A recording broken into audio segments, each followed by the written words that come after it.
Hi there, it's Annie from ACE. There are a lot of options when you head to your local ACE to pick out a paint roller cover for your next painting project. To choose the right roller cover, you need to ask yourself the following questions. What type of paint are you going to use? An oil or a latex? What type of sheen are you using? Flat, eggshell, semi-gloss, or high gloss? What's the texture of the surface you're working on? Is it smooth or is it rough? Once you know the answers to those questions, you can select the best option for your next painting job. Let me give you 5 quick tips to pick out the right one for your next project. Tip number 1, follow the advice, you get what you're paid for. Cheap rollers can have fibers that come off and stick right to the wall. No one wants a hairy wall.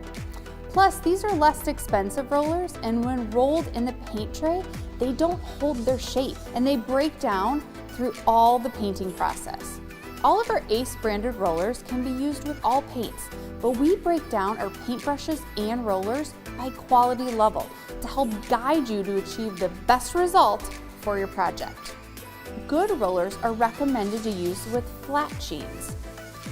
Better covers are recommended to use with eggshell, matte, or flat sheens. And best covers are recommended for all sheens. Tip number 2. Next tip is to get the right roller for the right paint job, and that's all decided by the nap. The nap refers to the thickness of these fibers when they're on the roller. When thinking about texture of the surface you're going to paint, the rougher the surface, the thicker the nap size. You're going to use a 1/8 to a 1/4 inch nap for smooth surfaces like plaster, a 3/8 to a 1/2 inch nap for lightly textured drywall, and a 3/4 nap for textured surfaces like popcorn ceiling, stucco, and brick. You want to make sure the nap is long enough to reach all those little nooks and crannies on the surface that you're painting. The most popular for painting walls is the 3/8 nap roller. Tip number 3, there are various size lengths of rollers.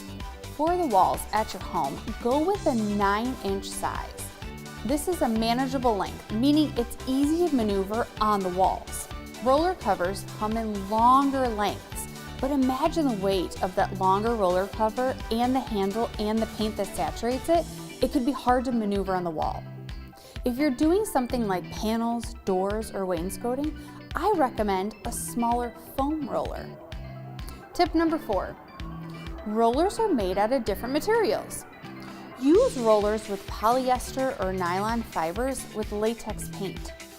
Natural fibers like mohair and lamb's wool use for oil-based paint. And for foam rollers, on porous surfaces like bare wood or a surface that you want a really glossy, smooth finish like a cabinet. Tip number 5. A lot of people don't believe me when I say this, but yes, you can reuse paint rollers. So if you have a lot of paint projects in your home, pick up a microfiber paint roller.